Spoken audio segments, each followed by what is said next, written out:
I want to see how much damage I can do. Shark to blood. I see blood nose, I smile. I just get excited. I'm like, I made him bleed, I'm gonna try and make him bleed more.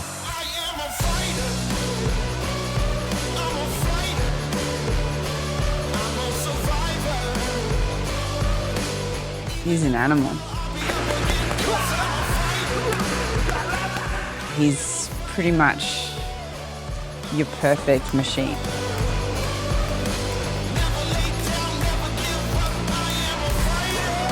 He just does what he's told, and he shows no mercy. None. Please welcome Jayden Wright!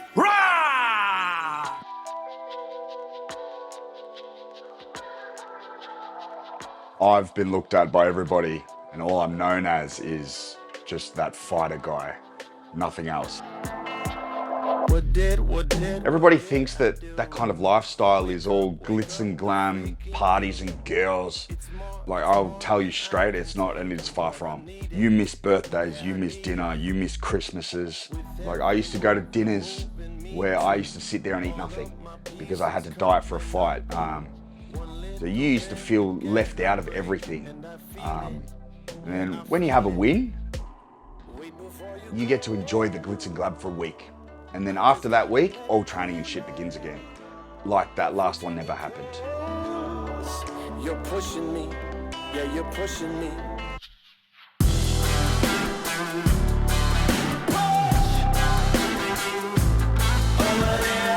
Jayden before fighting, God. It was a lost soul. He was my firstborn son.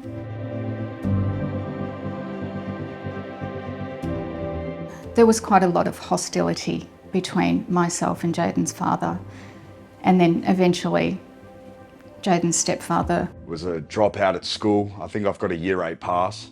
It's the highest pass I got. So with 3 adults, you know, kind of at each other, it clearly had an effect on Jayden.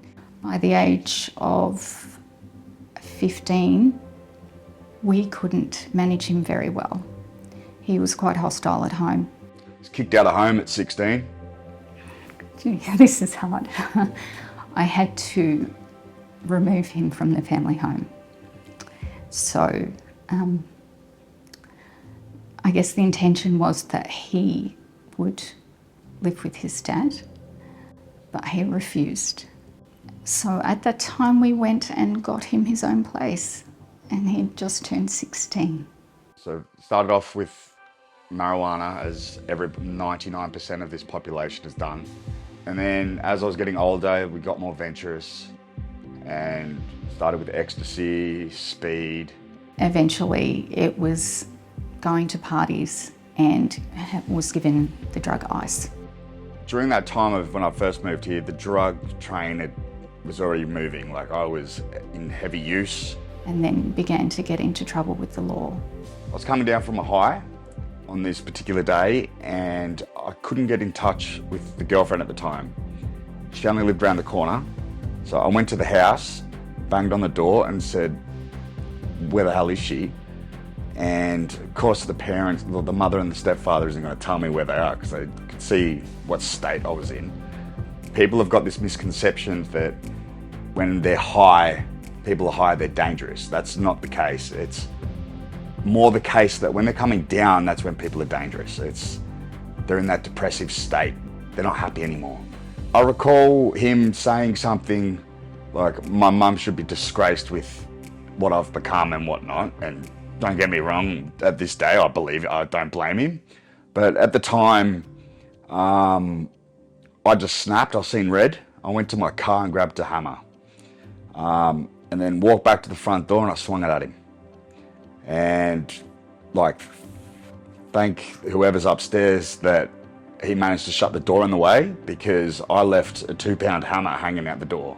So that was a very big wake-up call. I went and did various blood tests and got mental health referrals to certain facilities for like rehabs and stuff. They didn't go according to plan because I wasn't let in. So at that time I was let down by the mental health service. Then I had a mate take me to one of the local gyms, and that's where the gym life began. I was that scrawny little 6'2" dude that you could tell, it's like, yeah, he'd done a lot of drugs. I annoyed everybody at the gym, asking questions, and I was just eager to learn, but I was a pain in the ass. I ended up meeting Dion for the first time. Walking into a fight gym for the first time back in the day, like post-drug life, but still suffering from the drug life, was rough. Like it was, like I couldn't fight my way out of a wet paper bag. Like I was afraid of my own shadow. As training moved forward, I seen myself getting better slowly because I was a spud.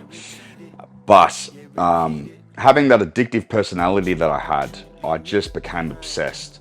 I used to always ask, can I do this? Can I do this class? Even though I'm not up to it, can I try it? Can I do this?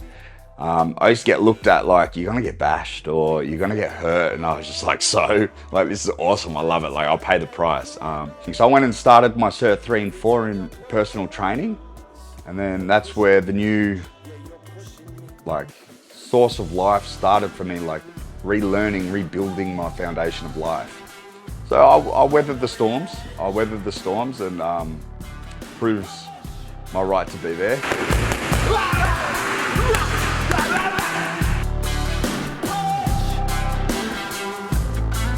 I never thought I would see the day that this boy would come out the other side.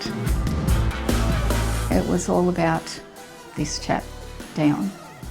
Dion this, Dion that.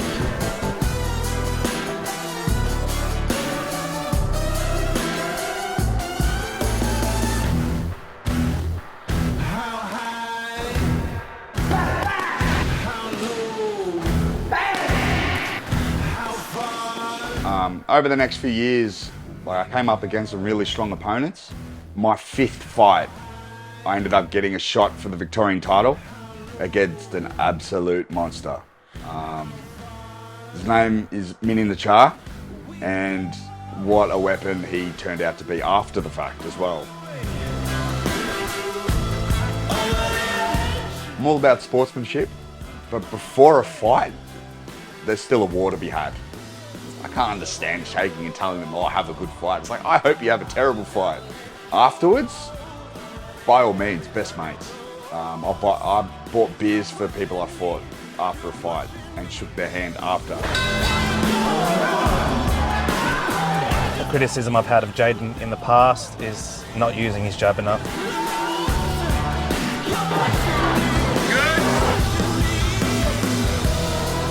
Pop that jab. Good. That jab's all night.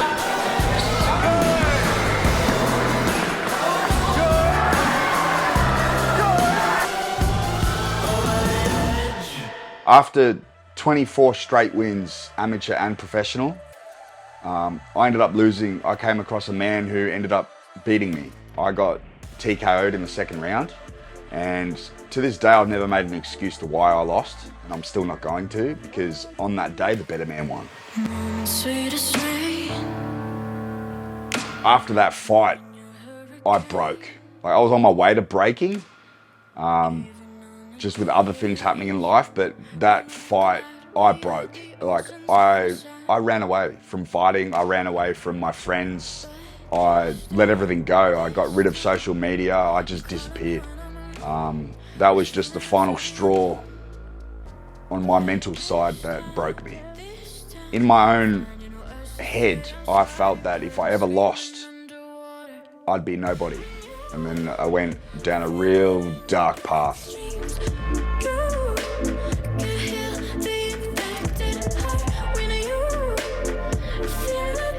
I've been through a shit fucking time, and I've done ice once.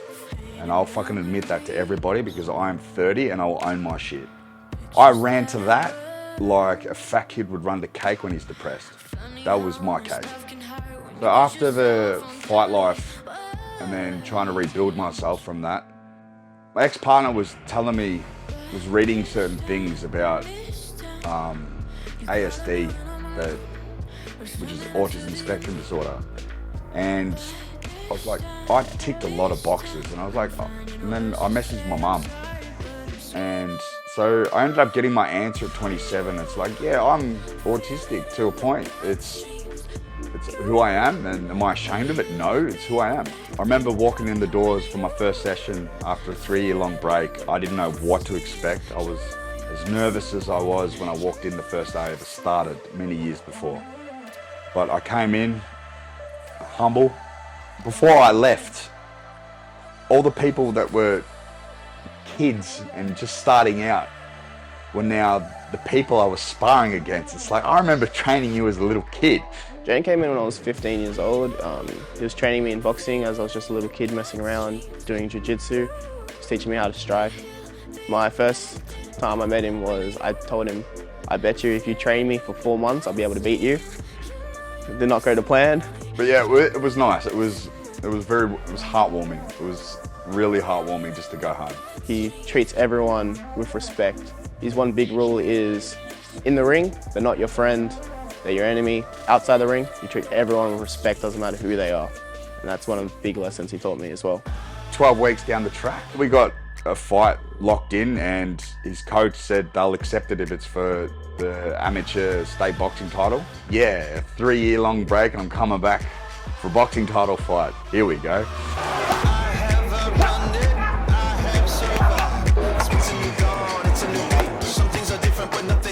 Still got my number, still got my name. Tell everybody I'm back in the game. This is happening. I am back again.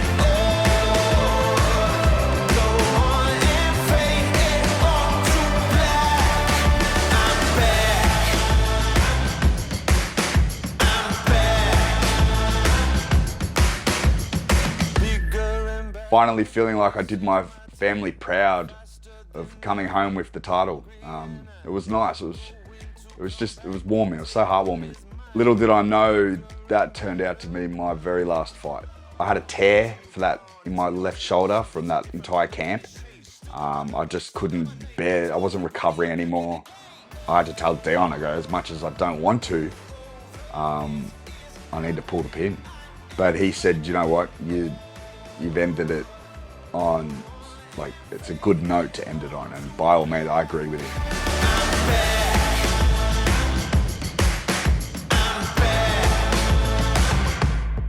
You have a lot of failures in life, but you've also got to appreciate all the successful times you have as well.